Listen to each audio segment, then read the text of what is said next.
Saudara, sinyal kocok ulang anggota Kabinet Indonesia Maju di penghujung masa jabatan Jokowi Ma'ruf kian menguat. Di sela kegiatannya di Ibu Kota Nusantara, Presiden Joko Widodo menyatakan reshuffle kabinet adalah hak prerogatifnya. Akankah reshuffle kabinet digelar pada Rabu Pon seperti yang sudah-sudah? Ada reshuffle lagi, Pak. Ada Reshuffle lagi, Pak. Ya kalau diperlukan. Jadi sudah ada keperluannya belum, Kalau Pak? diperlukan. Saya kan udah ngomong dari dulu kalau diperlukan. Saya masih punya hak prerogatif itu. Saat ini diperlukan. Artinya apa jadi, Pak? Terima kasih, Bapak. Ya, meski belum ada konfirmasi pasti dari Istana kapan reshuffle Kabinet Indonesia Maju akan terjadi, informasi tentang sejumlah nama yang akan bergeser atau masuk ke dalam kabinet dari sejumlah narasumber di lingkaran Istana ini sudah beredar luas. Kami akan rangkum profilnya untuk Anda. Kita akan melihat siapa figur yang pertama yang berpotensi untuk kena reshuffle. Yang pertama adalah Bahlil Lahadalia, politisi Partai Golkar yang juga belakangan ini kansnya menguat sebagai salah satu bakal calon ketua umum Partai Golkar. Ini sebelumnya menjabat sebagai Menteri Investasi dan sampai dengan saat ini juga masih menjadi Menteri Investasi karena belum ada reshuffle ya. Pria kelahiran Banda, Maluku Tengah, 7 Agustus 1976 ini adalah alumnus Sekolah Tinggi Ekonomi Port Numbai Jayapura, Papua, dan juga Universitas Cendrawasih Jayapura. Bahlil ini juga pernah menjabat sebagai Bendahara Umum PBHMI, lalu Ketua HIPMI pada tahun 2015 sampai dengan tahun 2019, kemudian juga tercatat sebagai pemilik PT Riva Capital, dan ia juga menjabat sebagai tim kampanye nasional Jokowi Ma'ruf Amin pada tahun 2019 sebelum akhirnya kemudian ditunjuk oleh Presiden Joko Widodo pada saat itu sebagai Kepala BKPM tahun 2019 dan juga menjadi Menteri Investasi di tahun 2021. Kita bergeser ke figur berikutnya, bisa ditampilkan teman-teman. Ini adalah figur berikutnya adalah mantan Ketua Tim Pemenangan Nasional Prabowo Gibran, Rosan Roslani, begitu ya. Ini adalah pria kelahiran Jakarta 31 Desember 1968.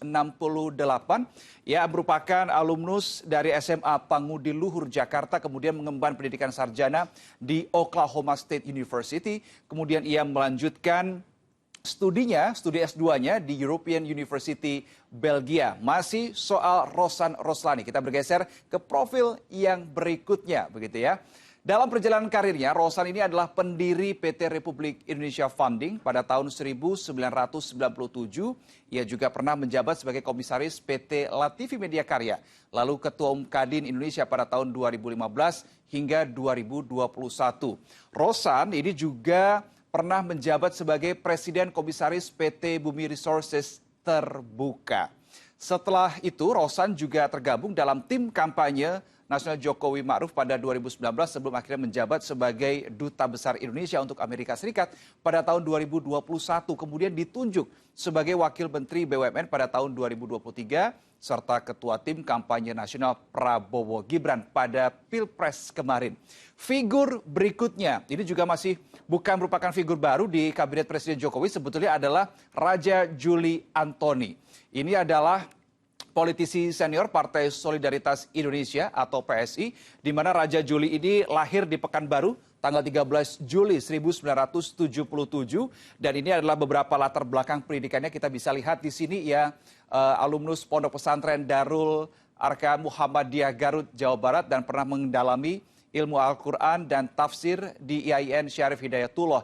Raja Juli juga pernah mengenyam pendidikan di The Department of Peace Studies Universitas Bradford, Inggris, dan juga School of Political Science and International Studies Universitas Queensland, Australia. Masih soal Raja Juli Antoni, kita bergeser ke slide berikutnya teman-teman. Setelah pendidikan, nah terkait dengan karirnya, Raja Juli ini pernah menjabat sebagai Ketua Umum PPIPM pada tahun 2000 sampai dengan tahun 2002.